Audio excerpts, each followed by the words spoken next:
ਗੁਰੂ ਜੀ ਦੀ ਸਾਜੀ ਨਵਾਜੀ, ਗੁਰੂ ਰੂਪ ਗੁਰੂ ਪਿਆਰੀ ਸਾਧ ਸੰਗਤ ਜੀ, ਵਾਹਿਗੁਰੂ ਜੀ ਕਾ ਖਾਲਸਾ, ਵਾਹਿਗੁਰੂ ਜੀ ਕੀ ਫਤਿਹ।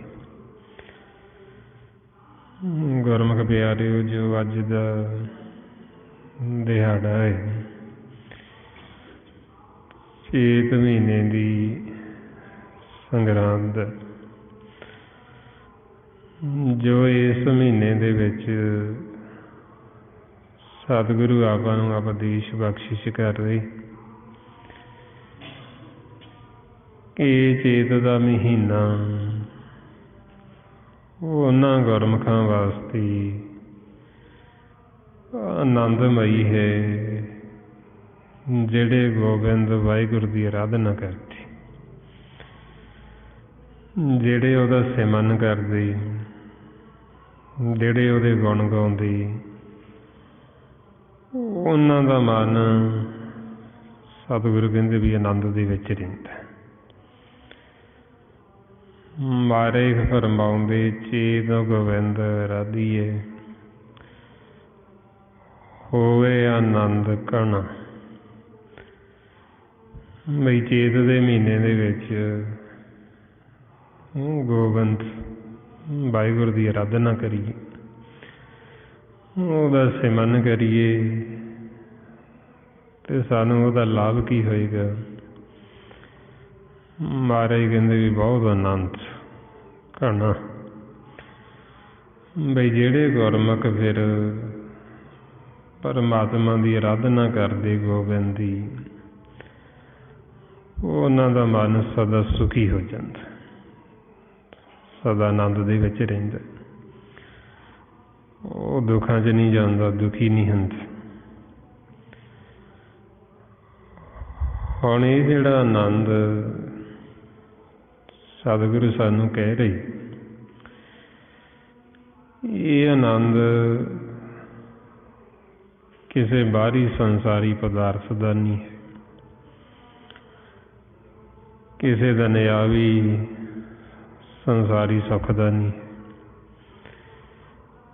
ਇਹ ਆਨੰਦ ਸਾਡੇ ਅੰਦਰ ਦਾ, ਸਾਡੇ ਮਨ ਦਾ ਆਨੰਦ, ਸਾਡੇ ਅੰਦਰ ਦੀ ਅਵਸਥਾ। ਬਾਹਰੀ ਜਿਹਨੂੰ ਜੀਵ ਸੁੱਖ ਸਮਝਦਾ ਹੈ, ਇਹ ਅਲਪ ਸੁੱਖ ਹੈ, ਥੋੜ੍ਹੇ ਸਮੇਂ ਲਈ, ਕੁਝ ਸਮੇਂ ਲਈ ਮਿਥਿਆ ਹੋਇਆ। ਹੁਣ ਜਿਹੜਾ ਆਨੰਦ ਸਤਿਗੁਰੂ ਕਹਿ ਰਹੇ, ਉਹ ਸਾਡੇ ਅੰਦਰ ਦਾ ਆਨੰਦ ਹੈ, ਮਨ ਦਾ ਆਨੰਦ। ਉਹਦਾ ਸੰਸਾਰੀ ਬਾਹਰੀ ਕਿਸੇ ਮਾਇਆ ਦੇ ਨਾਲ ਕੋਈ ਸਵਾਰਥ ਨਹੀਂ। ਉਹਦਾ ਸੰਬੰਧ ਕਿਸੇ ਬਾਹਰੀ ਪਦਾਰਥ ਦੇ ਨਾਲ ਨਹੀਂ, ਕਿਸੇ ਧਨ ਦੌਲਤ ਦਾ ਨਾਲ ਨਹੀਂ, ਕਿਸੇ ਦੁਨਿਆਵੀ ਪਦਾਰਥਾਂ ਨਾਲ ਨਹੀਂ। ਉਹ ਸਾਡੇ ਮਨ ਦਾ ਆਨੰਦ ਹੈ। ਅਤੇ ਉਹ ਆਨੰਦ ਪੈਦਾ ਹੁੰਦਾ ਜਦੋਂ ਅਸੀਂ ਪਰਮਾਤਮਾ ਦੀ ਭਗਤੀ ਕਰਦੇ ਹਾਂ, ਨਾਮ ਦੇ ਨਾਲ ਜੁੜਦੇ। ਤਾਈਓ ਮਹਾਰਾਜ ਕਹਿੰਦੇ ਵੀ ਉੱਦਾਂ ਜੀਵ ਕਹਿੰਦੇ ਤਾਂ ਸਾਰੇ ਹੀ ਆਨੰਦ ਆਨੰਦ, ਪਰ ਅਸਲ ਦੇ ਵਿੱਚ ਆਨੰਦ ਕੀ ਹੈ ਉਹ ਸਾਨੂੰ ਪਤਾ ਲੱਗਦਾ ਜਦੋਂ ਅਸੀਂ ਘਰ ਜਾਂਦੇ ਹਾਂ, ਸ਼ਬਦ ਗੁਰੂ ਨਾਲ ਜੁੜਦੇ। ਮਹਾਰਾਜ ਫਰਮਾਉਂਦੇ ਆਨੰਦ ਆਨੰਦ ਸਭ ਕੋ ਕਹੇ, ਆਨੰਦ ਗੁਰੂ ਤੇ ਜਾਣਿਆ। ਬਈ ਉਹ ਆਨੰਦ ਜਿਹੜਾ ਗੁਰੂ ਤੋਂ ਜਾਣਿਆ ਜੰਤ, ਸ਼ਬਦ ਗੁਰੂ ਨਾਲ ਜੁੜ ਕੇ ਸਾਡੇ ਮਨ ਨੂੰ ਆਉਂਦਾ, ਉਹ ਸਦਾ ਆਨੰਦ। ਇੱਕ ਵਾਰ ਸਾਡਾ ਮਨ ਘਰ ਚਲਾ ਜਾਵੇ, ਉਹ ਆਨੰਦ, ਉਹ ਸੁੱਖ ਦੀ ਪ੍ਰਾਪਤੀ ਕਰ ਲਵੇ, ਉਹ ਆਨੰਦ ਦੇਖ ਲਵੇ, ਫਿਰ ਉਹੀ ਆਨੰਦ ਭਾਲਦਾ ਵੀ ਜਿਹੜਾ ਆਨੰਦ ਮੇਰੇ ਘਰ ਦੇ ਵਿੱਚ, ਉਹੀ ਆਨੰਦ ਜਦੋਂ ਮੈਂ ਘਰ ਤੋਂ ਬਾਹਰ ਆਵਾਂ, ਇਹ ਮੇਰਾ ਆਨੰਦ ਬਣੀ ਹੀ ਰਵੇ, ਇਹ ਮਨ ਦੁੱਖਾਂ 'ਚ ਨਾ ਜਾਵੇ, ਸਦਾ ਆਨੰਦ ਬਣਿਆ ਰਹੇ। ਫਿਰ ਉਹਨੂੰ ਕਿਸੇ ਨੂੰ ਕਹਿਣ ਦੀ ਲੋੜ ਨਹੀਂ ਪੈਂਦੀ ਵੀ ਸਿਮਰਨ ਕਰ, ਫਿਰ ਉਹ ਆਪਦੇ ਆਪ ਹੀ ਸਿਮਰਨ ਕਰਦਾ ਰਹਿੰਦਾ। ਉਹਨੂੰ ਪਤਾ ਲੱਗ ਜਾਂਦਾ ਹੈ ਵੀ ਮੈਨੂੰ ਇਸ ਲੋਕ 'ਚ ਸੁੱਖ ਤਾਂ ਮਿਲੇਗਾ ਜੇ ਮੈਂ ਸਿਮਰਨ ਕਰਾਂਗਾ, ਅਤੇ ਜਦੋਂ ਮੈਂ ਇਸ ਲੋਕ ਨੂੰ ਛੱਡ ਕੇ ਆਪਦੇ ਘਰ ਚਲਾ ਗਿਆ, ਉੱਥੇ ਤਾਂ ਸੁੱਖ, ਉੱਥੇ ਤਾਂ ਆਨੰਦ ਹੈਗਾ ਹੀ ਹੈਗਾ। ਇਸ ਵਾਸਤੇ 'ਚ ਫਿਰ ਸਤਿਗੁਰੂ ਫਰਮਾਉਂਦੇ ਘਰ ਸੁੱਖ ਵਸਿਆ ਬਾਹਰ ਸੁੱਖ ਪਾਇਆ, ਕਹੋ ਨਾਨਕ ਗੁਰ ਮੰਤਰ ਦ੍ਰਿੜਾਇਆ। ਕਿ ਫਿਰ ਸਾਡਾ ਮਨ ਗੁਰ ਮੰਤਰ ਨੂੰ ਦ੍ਰਿੜ ਕਰਦਾ ਹੀ ਰਹਿੰਦਾ। ਫਿਰ ਇਹਨੂੰ ਪਤਾ ਲੱਗ ਜਾਂਦਾ ਹੈ ਬਈ ਮੈਂ ਆਨੰਦ ਅਵਸਥਾ 'ਚ ਫਿਰ ਹੀ ਰਹਿ ਸਕਦਾ ਜੇ ਮੈਂ ਸਿਮਰਨ ਕਰਦਾ ਰਹਾਂਗਾ। ਇਹਦੇ ਸੰਸਾਰੀ ਵਿਚਾਰਾਂ 'ਚ ਬਹੁਤਾ ਨਹੀਂ ਪੈਂਦਾ, ਬਹੁਤਾ ਨਹੀਂ ਵਿਚਾਰ ਕਰਦਾ, ਇਹਦੇ ਆਪਦਾ ਸਿਮਰਨ 'ਤੇ ਲੱਗਿਆ ਰਹਿੰਦਾ। ਹੁਣ ਮਨ ਜਦ ਤੱਕ ਆਪਦੇ ਘਰ ਦਾ ਆਨੰਦ, ਉਹ ਸੁੱਖ ਦੇਖਦਾ ਨਹੀਂ, ਉਹਨਾਂ ਸਮਾਂ ਇਹਨੂੰ ਭਰਮ ਹੈ ਵੀ ਇੱਧਰ ਸੰਸਾਰ 'ਚ ਸੁੱਖ ਹੈ ਅਤੇ ਇਸ ਕਰਕੇ ਇੱਧਰੋਂ ਸੁੱਖ ਲੱਭਦਾ ਹੈ, ਇੱਧਰੋਂ ਆਨੰਦ ਲੱਭਦਾ ਹੈ। ਹੁਣ ਇਹ ਜਿਹੜੇ ਸੁੱਖ ਇਹ ਥੋੜ੍ਹੇ ਸਮੇਂ ਵਾਸਤੇ ਮਿਥੀ ਹੋਈ। ਤਾਈਓ ਮਹਾਰਾਜ ਕਹਿੰਦੇ ਬਿਨ ਸਜਾਏ ਜੋ ਨਿਮਕ ਮੇ ਸੋ ਅਲਪ ਸੁੱਖ ਭਣੀਏ, ਵੀ ਜਿਹੜਾ ਨਿਮਕ 'ਚ ਹੀ ਵਿਸਰ ਜਾਂਦਾ ਉਹ ਅਲਪ ਸੁੱਖ, ਥੋੜ੍ਹਾ ਮਾਇਆ ਦਾ, ਕੁਝ ਸਮੇਂ ਲਈ। ਅਤੇ ਸਤਿਗੁਰੂ ਕਹਿੰਦੇ ਵੀ ਜਿਹੜੇ ਪਰ ਗੋਬਿੰਦ ਦੀ ਅਰਾਧਨਾ ਕਰਦੇ ਉਹਨਾਂ ਨੂੰ ਫਿਰ ਬਹੁਤ ਆਨੰਦ, ਉਹ ਸਦਾ ਆਨੰਦ 'ਚ ਰਹਿੰਦੇ। ਚੀਜ਼ ਗੋਬਿੰਦ ਅਰਾਧੀਏ ਹੋਵੇ ਆਨੰਦ ਘਣਾ। ਬਈ ਜੇ ਅਸੀਂ ਵੀ ਹੁਣ ਇਹ ਮਹੀਨੇ 'ਚ ਮਾਲਕ ਦੀ ਅਰਾਧਨਾ ਕਰੀਏ, ਉਹਦਾ ਸਿਮਰਨ ਕਰੀਏ, ਸਤ ਸੰਗਤ ਕਰੀਏ, ਅਤੇ ਸਾਡਾ ਮਨ ਵੀ ਉਹ ਆਨੰਦ ਲੈ ਸਕਦਾ, ਉਹ ਅਵਸਥਾ 'ਤੇ ਪਹੁੰਚ ਸਕਦਾ। ਫਿਰ ਮਹਾਰਾਜ ਕਹਿੰਦੇ ਵੀ ਇਹ ਸਿਮਰਨ ਦੀ ਦਾਤ, ਇਹ ਜਿਹੜਾ ਆਪਾਂ ਸਿਮਰਨ ਕਰਦੇ ਹਾਂ, ਇਹ ਵੀ ਸਾਨੂੰ ਫਿਰ ਹੀ ਸਿਮਰਨ ਕਰਨ ਦੀ ਜਾਚ ਆਉਂਦੀ। ਫਿਰ ਹੀ ਅਸੀਂ ਸਿਮਰਨ ਕਰਦੇ ਜਦੋਂ ਸਾਨੂੰ ਸੰਤ ਜਨਾਂ ਦਾ ਸੰਗ ਹੁੰਦਾ, ਸਤ ਸੰਗਤ ਮਿਲਦੀ ਹੈ। ਫਿਰ ਇਹ ਰਸਨਾ ਦੁਆਰਾ ਆਪ ਮਾਲਕ ਦਾ ਸਿਮਰਨ ਕਰਦੇ। ਮਹਾਰਾਜ ਕਹਿੰਦੇ ਸੰਤ ਜਨਾ ਮਿਲ ਪਾਈਏ, ਰਸਨਾ ਨਾਮ ਭਾਣਾ।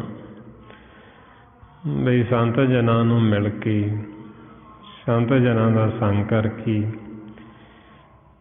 ਉਹ ਫਿਰ ਸਾਨੂੰ ਇਹ ਸਿਮਰਨ 'ਤੇ ਲਾਉਂਦੇ, ਕਿਉਂਕਿ ਉਹਨਾਂ ਦਾ ਇਹ ਕਾਰਜ, ਸੰਤਾਂ ਦਾ ਇਹ ਕਰਮ, ਉਹਨਾਂ ਨੇ ਆਪ ਵੀ ਸਿਮਰਨ ਕਰਨਾ ਅਤੇ ਸਾਨੂੰ ਵੀ ਸਿਮਰਨ ਦੇ ਉੱਤੇ ਲਾਉਣਾ, ਸਾਨੂੰ ਵੀ ਕਹਿਣਾ ਵੀ ਤੁਸੀਂ ਵੀ ਕਰੋ ਵੱਧ ਤੋਂ ਵੱਧ। ਸਤਿਗੁਰੂ ਕਹਿੰਦੇ ਸਾਜਨ ਸੰਤ ਕਰੋਵੇ ਕਾਮ, ਆਨ ਤਿਆਗ ਜਪੋ ਹਰ ਨਾਮ। ਸਿਮਰੋ ਸਿਮਰ ਸਿਮਰ ਸੁਖ ਪਾਵੋ, ਆਪ ਜਪੋ ਆਪਣਾ ਨਾਮ ਜਪਾਵੋ। ਸੰਤਾਂ ਨੇ ਆਪ ਵੀ ਜਪਣਾ ਅਤੇ ਸਾਨੂੰ ਵੀ ਕਹਿਣਾ ਵੀ ਤੁਸੀਂ ਵੀ ਜਪੋ। ਕਿਵੇਂ ਜਪੀਏ ਉਹਦੇ ਵਾਸਤੇ ਸਾਨੂੰ ਉਹਨਾਂ ਨੇ ਵਿਧੀ, ਤਰੀਕਾ, ਜੁਗਤੀ ਦੱਸਣੀ ਵੀ ਇਸ ਵਿਧੀ ਦੁਆਰਾ ਜਪੋ। ਸਾਸ ਗਿਰਾਹ ਜਪੋ, ਸਾਹ ਸਾਹ ਜਪੋ, ਰੋਮ ਰੋਮ ਜਪੋ। ਇਹ ਫਿਰ ਸਾਨੂੰ ਸੰਤ ਜਨਾਂ ਨੇ ਨਾਲ ਨਾਲ ਸਿਮਰਨ 'ਤੇ ਅਤੇ ਨਾਲ ਸਾਨੂੰ ਅਕਥ ਕਹਾਣੀ ਸੁਣਾਈ ਜਾਣੀ। ਮਾਲਕ ਨੂੰ ਮਿਲਾਪ ਦਾ ਰਸਤਾ ਸਾਨੂੰ ਦੱਸੀ ਜਾਣਾ ਵੀ ਕਿਵੇਂ ਅਸੀਂ ਪਰਮਾਤਮਾ ਵਾਹਿਗੁਰੂ ਤੋਂ ਵਿਛੜੇ ਹਾਂ ਅਤੇ ਕਿਵੇਂ ਅਸੀਂ ਵਾਪਸ ਫਿਰ ਪਰਮਾਤਮਾ ਦੇ ਨਾਲ, ਵਾਹਿਗੁਰੂ ਦੇ ਨਾਲ ਮਿਲਾਪ ਕਰਨਾ। ਇਹ ਵਿਛੋੜੇ ਤੋਂ ਲੈ ਕੇ ਮਿਲਾਪ ਤੱਕ ਦੀ ਕਹਾਣੀ ਸਾਨੂੰ ਉਹਨਾਂ ਨੇ ਸੁਣਾਈ ਜਾਣੀ, ਜਿਸ ਨੂੰ ਅਕਥ ਕਹਾਣੀ ਦਾ ਨਾਮ ਦਿੱਤਾ, ਅਕਥ ਕਥਾ। ਮਹਾਰਾਜ ਸੱਚੇ ਪਾਤਸ਼ਾਹ ਫਰਮਾਉਂਦੇ, ਕਹੇ ਨਾਨਕ ਸੁਣੋ ਸੰਤੋ, ਕਥਿਓ ਕਥ ਕਹਾਣੀ। ਸੰਤਾਂ ਦਾ ਇਹ ਕਰਮ ਹੈ ਵੀ ਉਹਨਾਂ ਨੇ ਸਿਮਰਨ ਕਰਨਾ ਅਤੇ ਸਾਨੂੰ ਕਰਾਉਣਾ। ਸੰਤਾਂ ਦਾ ਇਹ ਕਰਮ ਹੈ ਉਹਨਾਂ ਨੇ ਸਾਨੂੰ ਨਾਲ ਨਾਲ ਪਰਮਾਤਮਾ ਨੂੰ ਮਿਲਾਪ ਦਾ ਜੋ ਰਸਤਾ ਹੈ ਉਹ ਸਾਨੂੰ ਰਸਤਾ ਦੱਸਣਾ। ਇਸ ਵਾਸਤੇ ਫਿਰ ਇਹ ਜੋ ਮਾਲਕ ਨੂੰ ਮਿਲਾਪ ਦਾ ਰਸਤਾ, ਇਸ ਕਹਾਣੀ ਨੂੰ ਅਕਥ ਕਹਾਣੀ ਆਖੀ, ਅਕਥ ਕਥਾ ਆਖੀਏ, ਪ੍ਰੇਮ ਕਥਾ ਆਖੀਏ।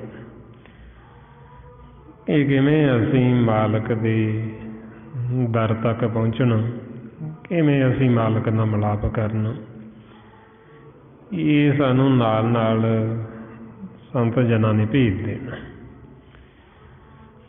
ਇਸ ਲਈ ਮਹਾਰਾਜ ਕਹਿੰਦੇ, ਕਹੇ ਨਾਨਕ ਸੁਣੋ ਸੰਤੋ, ਕਥਿਓ ਕਥ ਕਹਾਣੀ। ਵੀ ਇਹ ਕਥ ਕਹਾਣੀ ਕਰਨੀ ਅਤੇ ਮਾਲਕ ਨੂੰ ਮਿਲਾਪ ਦਾ ਰਸਤਾ ਭੇਜ ਦੱਸੀ ਜਾਣਾ, ਸੁਣਾਈ ਜਾਣੀ ਮਾਲਕ ਦੀ ਕਹਾਣੀ।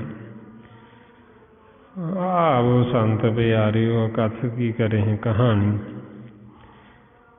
ਕਰਹਿ ਕਹਾਣੀ ਅਕਥ ਕੇਰੀ, ਕਿਤ ਦੁਆਰੇ ਪਾਈਏ। ਬਈ ਉਹਨਾਂ ਨੇ ਸਾਨੂੰ ਦੱਸਣਾ ਵੀ ਅਸੀਂ ਕਿਵੇਂ ਮਾਲਕ ਦਾ ਜਿਹੜਾ ਘਰ ਹੈ ਉਹ ਘਰ ਤੱਕ ਪਹੁੰਚਣਾ, ਕਿਵੇਂ ਅਸੀਂ ਉਹ ਘਰ ਦੇ ਦਰ ਤੱਕ ਪਹੁੰਚਣਾ, ਇਹ ਉਹਨਾਂ ਨੇ ਸਾਨੂੰ ਦੱਸਣਾ ਅਤੇ ਨਾਲ ਨਾਲ ਸਾਨੂੰ ਸਿਮਰਨ 'ਤੇ ਲਾਉਣਾ। ਇਹ ਕਿਵੇਂ ਅਸੀਂ ਰਸਨਾ ਦੁਆਰਾ ਮਾਲਕ ਦਾ ਨਾਮ ਜਪਣਾ, ਕਿਵੇਂ ਅਸੀਂ ਉਹਦੇ ਗੁਣ ਗਾਉਣੇ। ਇਸ ਵਾਸਤੇ ਫਿਰ ਮਹਾਰਾਜ ਕਹਿੰਦੇ, ਸੰਤ ਜਨਾਂ ਮਿਲ ਪਾਈਏ, ਰਸਨਾ ਨਾਮ ਭਾਣਾ। ਵੀ ਸੰਤਾਂ ਨੂੰ ਮਿਲ ਕੇ, ਸਤ ਸੰਗਤ ਕਰਕੇ ਇਹਦੇ ਸਾਨੂੰ ਸਿਮਰਨ ਕਰਨ ਦਾ ਭੇਤ ਆਉਂਦਾ ਵੀ ਇਸ ਤਰੀਕੇ ਦੇ ਨਾਲ ਅਸੀਂ ਇਹ ਸਿਮਰਨ ਕਰਨਾ, ਆਹ ਵਿਧੀ ਵਰਤਣੀ, ਆਹ ਤਰੀਕਾ ਵਰਤਣਾ ਅਤੇ ਫਿਰ ਅਸੀਂ ਜੀਵਨ ਮੁਕਤ ਹੋਣਾ। ਫਿਰ ਅਸੀਂ ਇਹ ਭਵ ਸਾਗਰ ਤੋਂ, ਸੰਸਾਰ ਸਾਗਰ ਤੋਂ ਪਾਰ ਹੋਣਾ। ਇਸ ਵਾਸਤੇ ਫਿਰ ਸਾਨੂੰ ਕਹਿੰਦੇ ਵੀ ਜੇ ਅਸੀਂ ਸੰਤਾਂ ਦਾ ਵਚਨ ਕਮਾਈਏ, ਜੋ ਸਾਨੂੰ ਬਚਨ ਕਰਦੇ ਗੁਰਬਾਣੀ ਗੁਰੂ ਵਿੱਚ, ਫਿਰ ਅਸੀਂ ਇਹ ਸੰਸਾਰ ਸਾਗਰ ਤੋਂ, ਭਵ ਸਾਗਰ ਤੋਂ ਪਾਰ ਹੋ ਜਾਂਦੇ। ਮਾਰੇ ਕਹਿੰਦੇ ਸੰਤੋ ਸਾਗਰ ਪਾਰ ਉਤਰੀਏ, ਜੇ ਕੋ ਬਚਨ ਕਮਾਵੇ ਸੰਤਨ ਕਾ, ਸੋ ਗੁਰ ਪ੍ਰਸ਼ਾਦੀ ਤਰੀਏ। ਕਿ ਜੇ ਅਸੀਂ ਉਹਨਾਂ ਦਾ ਬਚਨ ਮੰਨੀਏ ਤਾਂ ਫਿਰ ਅਸੀਂ ਤਰ ਜਾਂਦੇ। ਹੁਣ ਬਚਨ ਉਹਨਾਂ ਦਾ ਮੰਨਣਾ ਕੀ? ਉਹ ਕਹਿੰਦੇ ਸਿਮਰਨ ਕਰੋ।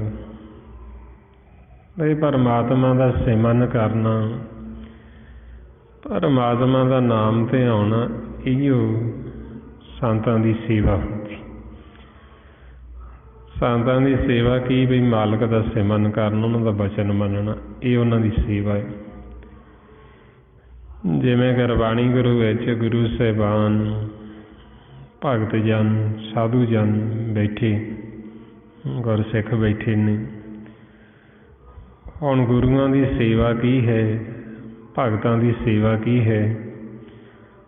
ਇਹਨਾਂ ਦਾ ਬਚਨ ਮੰਨਣਾ। ਜੇ ਤਾਂ ਅਸੀਂ ਇਹਨਾਂ ਦਾ ਬਚਨ ਮੰਨਦੇ ਹਾਂ ਤੇ ਅਸੀਂ ਇਹਨਾਂ ਦੀ ਸੇਵਾ ਕਰ ਰਹੇ ਹਾਂ। ਜੇ ਅਸੀਂ ਇਹਨਾਂ ਦਾ ਬਚਨ ਹੀ ਨਹੀਂ ਮੰਨਦੇ ਫਿਰ ਉਹ ਸੇਵਾ ਨਹੀਂ ਹੈ। ਫਿਰ ਉਹ ਸੇਵਾ ਸਾਡੀ ਕੀਤੀ ਹੋਈ ਸਾਡੇ ਅੰਦਰ ਹੰਕਾਰ ਪੈਦਾ ਕਰਦੀ, ਹਉਮੈ ਪੈਦਾ ਕਰਦੀ। ਜਿਵੇਂ ਹੁਣ ਬਾਹਰੀ ਤੌਰ 'ਤੇ ਤਾਂ ਜੇ ਅਸੀਂ ਕਹਿੰਦੇ ਹਾਂ ਵੀ ਅਸੀਂ ਗੁਰਬਾਣੀ ਗੁਰੂ ਨੂੰ ਗੁਰੂ ਮੰਨਦੇ ਹਾਂ, ਅਤੇ ਗੁਰੂ ਮੰਨਦੇ ਹਾਂ ਅਤੇ ਗੁਰੂ ਦਾ ਸਤਿਕਾਰ ਵੀ ਬਹੁਤ ਕਰਦੇ ਹਾਂ, ਸੀਸ ਵੀ ਝੁਕਾਉਂਦੇ ਹਾਂ। ਬਾਕੀ ਫਿਰ ਅਸੀਂ ਸੇਵਾ ਵੀ ਕਰਦੇ ਹਾਂ, ਸੁੰਦਰ ਪੁਸ਼ਾਕੇ ਵੀ ਪਹਿਨਾਉਂਦੇ ਹਾਂ। ਅਤੇ ਇਹ ਸਾਰਾ ਕੁਛ ਜੇ ਹੁਣ ਜੀਵ ਕਰਦਾ ਹੈ, ਸਵੇਰੇ ਉੱਠਿਆ, ਉੱਠ ਕੇ ਸੇਵਾ ਕੀਤੀ, ਅਤੇ ਸੇਵਾ ਕਰਕੇ ਜਦੋਂ ਬਾਹਰ ਗਏ ਅਤੇ ਜੇ ਕਿਸੇ ਨੇ ਮਾੜੀ ਜਿਹੀ ਸ਼ਬਦ ਦੀ ਚੋਟ ਮਾਰੀ ਅਤੇ ਅੱਗੇ ਸਾਨੂੰ ਗੁੱਸਾ ਚੜ੍ਹ ਗਿਆ, ਕ੍ਰੋਧ ਆ ਗਿਆ, ਅਤੇ ਗੁੱਸੇ ਦੇ ਵਿੱਚ ਉਹਨੂੰ ਅੱਗਿਓਂ ਹੋਰ ਅਸੀਂ ਸੁਣਾ ਦਿੱਤੀਆਂ ਦੋ ਚਾਰ। ਅਤੇ ਫਿਰ ਮਹਾਰਾਜ ਕਹਿੰਦੇ ਵੀ ਇਹਨਾਂ ਨੇ ਬਾਹਰੀ ਤਾਂ ਸੇਵਾ ਕਰ ਲਈ ਹੈ, ਪਰ ਜਿਹੜਾ ਮਨ ਸੀ ਉਹ ਮਨ ਨਹੀਂ ਸ਼ੁੱਧ ਹੋਇਆ, ਅੰਦਰ ਉਵੇਂ ਹੀ ਹਉਮੈ ਹੰਕਾਰ ਹੈ। ਮਨ ਤਾਂ ਨੀਵਾਂ ਹੋਇਆ ਨਹੀਂ, ਮਨ ਤਾਂ ਨਿਰਮਲ ਹੋਇਆ ਨਹੀਂ।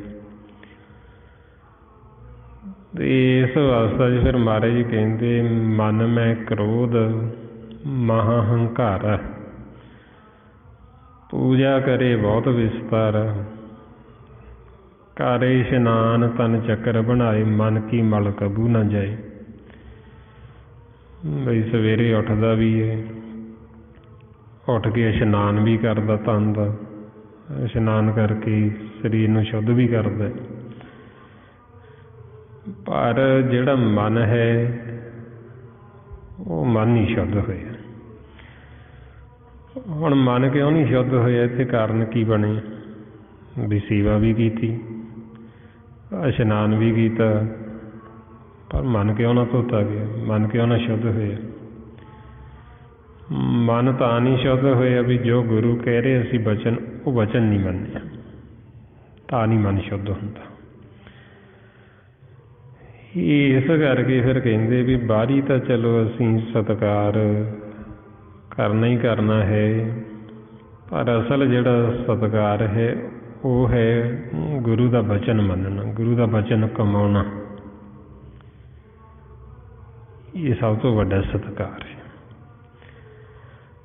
ਤਾਂਹੀਓ ਮਹਾਰਾਜ ਸੱਚੇ ਪਾਤਸ਼ਾਹ ਕਹਿੰਦੇ ਵੀ ਗੁਰੂ ਦੀ ਸੇਵਾ ਕੀ ਹੈ? ਸਿੱਖੀ ਸਿੱਖਿਆ ਔਰ ਸ਼ਬਦ ਵਿਚਾਰ, ਵੀ ਗੁਰੂ ਦੇ ਸ਼ਬਦ ਦੀ ਵਿਚਾਰ ਕਰਨੀ, ਵਿਚਾਰ ਕਰਕੇ ਫਿਰ ਜੋ ਗੁਰਬਾਣੀ ਗੁਰੂ ਕਹਿ ਰਹੇ ਇਹਨਾਂ ਦੇ ਦੱਸੇ ਮਾਰਗ ਦੇ ਉੱਤੇ ਚੱਲਣਾ, ਇਹ ਗੁਰੂ ਦਾ ਬਚਨ ਮੰਨਣਾ। ਅਤੇ ਜਦੋਂ ਅਸੀਂ ਇਹਨਾਂ ਦਾ ਬਚਨ ਮੰਨਦੇ ਹਾਂ ਰਸਨਾ ਦੁਆਰਾ ਫਿਰ ਅਸੀਂ ਸਿਮਰਨ ਕਰਦੇ, ਮਾਲਕ ਦੇ ਗੁਣ ਗਾਉਂਦੇ, ਫਿਰ ਸਾਡਾ ਮਨ ਬਹੁਤ ਆਨੰਦ ਅਵਸਥਾ 'ਚ ਜਾਂਦਾ, ਫਿਰ ਸੁਖੀ ਹੋ ਜਾਂਦਾ ਸਦਾ ਵਾਸਤੇ। ਤਾਈਓ ਇਸ ਅਵਸਥਾ 'ਚ ਮਹਾਰਾਜ ਕਹਿੰਦੇ ਚੇਤ ਗੋਬਿੰਦ ਰਾਧੀਏ ਹੋਵੇ ਆਨੰਦ ਘਣਾ, ਸੰਤ ਜਨਾਂ ਮਿਲ ਪਾਈਏ ਰਸਨਾ ਨਾਮ ਪਾਣਾ। ਸੰਤ ਜਨਾਂ ਨੂੰ ਮਿਲ ਕੇ ਫਿਰ ਹੀ ਸਾਡਾ ਮਨ ਹੈ ਜਿਹੜਾ ਇਹ ਆਨੰਦ ਅਵਸਥਾ 'ਚ ਜਾਂਦਾ, ਕਿਉਂਕਿ ਫਿਰ ਹੀ ਅਸੀਂ ਸਿਮਰਨ ਕਰਦੇ ਹਾਂ। ਸਾਨੂੰ ਪ੍ਰੇਰਦੇ ਵੀ ਸਿਮਰਨ ਕਰੋ, ਨਹੀਂ ਤਾਂ ਅਸੀਂ ਕਰਦੇ ਹੀ ਨਹੀਂ। ਜਦ ਤੱਕ ਹੁਣ ਜੀਵ ਸਤ ਸੰਗਤ ਨਹੀਂ ਕਰਦਾ ਉਹ ਆਖੇ ਵੀ ਮੈਂ ਸਿਮਰਨ ਕਰਦਾ, ਕਿੱਥੇ ਸਿਮਰਨ ਹੁੰਦਾ ਹੀ ਨਹੀਂ। ਕਿਉਂਕਿ ਇਸ ਸੰਸਾਰ ਦੇ ਵਿੱਚ ਮਾਇਆ ਇੰਨੀ ਪ੍ਰਬਲ ਹੈ, ਤਾਂ ਕਰਕੇ ਫਿਰ ਮਹਾਰਾਜ ਨੇ ਸਤ ਸੰਗਤ ਦੀ ਬਹੁਤ ਵਡਿਆਈ ਕੀਤੀ ਵੀ ਸਤ ਸੰਗਤ ਦੇ ਵਿੱਚ ਜਦੋਂ ਅਸੀਂ ਆਉਂਦੇ ਹਾਂ ਇਹ ਵੱਡੇ ਭਾਗਾਂ ਦੀ ਨਿਸ਼ਾਨੀ, ਸਤ ਸੰਗਤ ਦੇ ਵਿੱਚ ਆਉਣਾ। ਮਹਾਰਾਜ ਕਹਿੰਦੇ ਵੱਡ ਭਾਗੀ ਸਤ ਸੰਗਤ ਪਾਵੇ, ਭਾਗਹੀਣ ਭਰਮ ਚੋਟਾਂ ਖਾਵੇ, ਬੈਨ ਭਾਗਾਂ ਸਤ ਸੰਗ ਨਾ ਲੱਭੇ, ਬੈਨ ਸੰਗਤ ਮੈਲ ਭਰੀ ਜੇ ਜੀਓ। ਸਤ ਸੰਗਤ ਤੋਂ ਬਿਨਾਂ ਸਾਡੇ ਮਨ 'ਚ ਮੈਲ ਭਰ ਜਾਂਦੀ, ਅਤੇ ਜਦੋਂ ਮਨ ਮੈਲਾ ਹੋ ਗਿਆ ਇੱਕ ਨੂੰ ਧਿਆਉਂਦਾ ਨਹੀਂ ਮਾਲਕ ਨੂੰ, ਫਿਰ ਨਹੀਂ ਇਹ ਸਿਮਰਨ ਕਰਦਾ। ਇਹ ਜਦੋਂ ਮਨ ਮੈਲਾ ਹੋ ਗਿਆ ਫਿਰ ਨਹੀਂ ਧਿਆਏਗਾ, ਫਿਰ ਨਹੀਂ ਸਿਮਰਨ ਕਰੇਗਾ, ਫਿਰ ਇਹ ਦੁਬਦਾ 'ਚ ਚਲਾ ਜਾਂਦਾ, ਵੈਰ ਵਿਰੋਧ 'ਚ ਚਲਾ ਜਾਂਦਾ, ਨਿੰਦਿਆ ਚੁਗਲੀ 'ਚ ਚਲਾ ਜਾਂਦਾ, ਹਉਮੈ ਹੰਕਾਰ ਵਿੱਚ ਚਲਾ ਜਾਂਦਾ। ਸਤ ਸੰਗਤ ਦੇ ਵਿੱਚ ਆ ਕੇ ਸਤ ਸੰਗਤ ਨੂੰ ਸਤਸਰ ਸਰੋਵਰ ਦਾ ਨਾਮ ਦਿੱਤਾ। ਜਿਵੇਂ ਆਪਾਂ ਹੁਣ ਇਹ ਤਨ ਨੂੰ ਸਰੀਰ ਨੂੰ ਰੋਜ਼ ਨਹਾਉਂਦੇ ਹਾਂ, ਰੋਜ਼ ਇਸ਼ਨਾਨ ਕਰਦੇ ਹਾਂ, ਇਸੇ ਤਰ੍ਹਾਂ ਹੀ ਸਾਡੇ ਮਨ ਵਾਸਤੇ ਫਿਰ ਇਹ ਸਤ ਸੰਗਤ ਜਿਹਦੇ ਵਿੱਚ ਆ ਕੇ ਸਾਡੇ ਮਨ ਦੀ ਰੋਜ਼ ਮੈਲ ਲੈ ਜਾਂਦੀ। ਫਿਰ ਤਾਈਓ ਮਾਰੇ ਸਾਨੂੰ ਫਰਮਾਉਂਦੇ ਮੇਰੇ ਮਾਧੋ ਜੀ ਸਤ ਸੰਗਤ ਮਿਲੇ ਸੋ ਤਰਿਆ, ਵੀ ਜਿਹਨਾਂ ਨੂੰ ਇਹ ਸਤ ਸੰਗਤ ਮਿਲ ਜਾਂਦੀ ਉਹ ਤਰ ਜਾਂਦੇ। ਕਿਵੇਂ ਤਰਦੇ? ਕਿਉਂਕਿ ਉਹਨਾਂ ਦੇ ਮਨ ਧੋਤੇ ਜਾਂਦੇ, ਮਨ ਸ਼ੁੱਧ ਹੋ ਜਾਂਦੇ, ਅਤੇ ਸਾਡੇ ਮਨ ਨਹੀਂ ਤਰਨਾ। ਇਸ ਵਾਸਤੇ ਫਿਰ ਜਦੋਂ ਅਸੀਂ ਸਤ ਸੰਗਤ ਕਰਦੇ ਹਾਂ, ਸਤ ਸੰਗਤ ਦੇ ਵਿੱਚ ਸ਼ਬਦ ਦੀ ਵਿਚਾਰ ਹੁੰਦੀ, ਇੱਕ ਜਣਾ ਆਪਾਂ ਵਿਚਾਰ ਕਰਦੇ ਹਾਂ ਗੁਰਬਾਣੀ ਗੁਰੂ ਦੀ, ਬਾਕੀ ਆਪਾਂ ਧਿਆਨ ਨਾਲ ਸੁਣਦੇ ਹਾਂ। ਇਹਦੇ ਨਾਲ ਸਾਡਾ ਮਨ ਅਤੇ ਮਨ ਦਾ ਤਨ ਧੋਤੇ ਜਾਂਦੇ। ਮਹਾਰਾਜ ਕਹਿੰਦੇ ਮਨ ਤਨ ਧੋਵੇ ਸ਼ਬਦ ਵਿਚਾਰੀ। ਜਦੋਂ ਅਸੀਂ ਸ਼ਬਦ ਦੀ ਵਿਚਾਰ ਕਰਦੇ ਹਾਂ ਅਤੇ ਸੁਣਦੇ ਹਾਂ, ਅਤੇ ਫਿਰ ਸਾਡਾ ਸਿਮਰਨ ਕਰਨ ਨੂੰ ਮਨ ਕਰਦਾ ਵੀ ਅਸੀਂ ਸਿਮਰਨ ਕਰੀਏ। ਜੇ ਹੁਣ ਆਪਾਂ ਸ਼ਬਦ ਦੀ ਵਿਚਾਰ ਨਾ ਕਰਦੇ ਹਾਂ, ਨਾ ਸੁਣਦੇ ਹਾਂ, ਫਿਰ ਸਿਮਰਨ ਕਰਨ ਨੂੰ ਵੀ ਨਹੀਂ ਚਿੱਤ ਕਰਦਾ ਵੀ ਸਿਮਰਨ ਕਰੀਏ। ਇਸ ਵਾਸਤੇ ਫਿਰ ਆਪਾਂ ਨੂੰ ਸੱਚੇ ਪਾਤਸ਼ਾਹ ਕਹਿੰਦੇ ਵੀ ਸਤ ਸੰਗਤ ਕਰਕੇ ਫਿਰ ਹੀ ਅਸੀਂ ਉਹ ਗੋਬਿੰਦ ਦੀ ਆਰਾਧਨਾ ਕਰਦੇ ਹਾਂ, ਅਤੇ ਫਿਰ ਉਹ ਆਰਾਧਨਾ ਕਰਨ ਦੇ ਨਾਲ ਹੀ ਸਾਡੇ ਮਨ ਨੂੰ ਆਨੰਦ ਪੈਦਾ ਹੁੰਦਾ ਹੈ, ਫਿਰ ਇਹ ਸਹਿਜ ਵਿੱਚ ਜਾਂਦਾ, ਫਿਰ ਇਹ ਆਨੰਦ ਅਵਸਥਾ 'ਚ ਜਾਂਦਾ ਹੈ। ਅਤੇ ਸਤਿਗੁਰੂ ਕਹਿੰਦੇ ਫਿਰ ਜਿਨ੍ਹਾਂ ਨੇ ਸਤ ਸੰਗਤ ਕੀਤੀ, ਜਿਨ੍ਹਾਂ ਨੇ ਉਹ ਗੋਬਿੰਦ ਨੂੰ ਆਰਾਧਿਆ, ਉਹਨਾਂ ਦਾ ਮਨ ਸਹਿਜ ਵਿੱਚ ਗਿਆ, ਆਨੰਦ ਦੇ ਵਿੱਚ ਗਿਆ। ਉਹਨਾਂ ਦਾ ਹੀ ਫਿਰ ਇਸ ਸੰਸਾਰ ਦੇ ਵਿੱਚ ਜਿਹੜਾ ਆਉਣਾ ਉਹ ਸਫਲ ਹੈ। ਉਹ ਗੁਰਮੁਖ ਆਏ ਸੰਸਾਰ 'ਚ ਪ੍ਰਵਾਨ ਨੇ।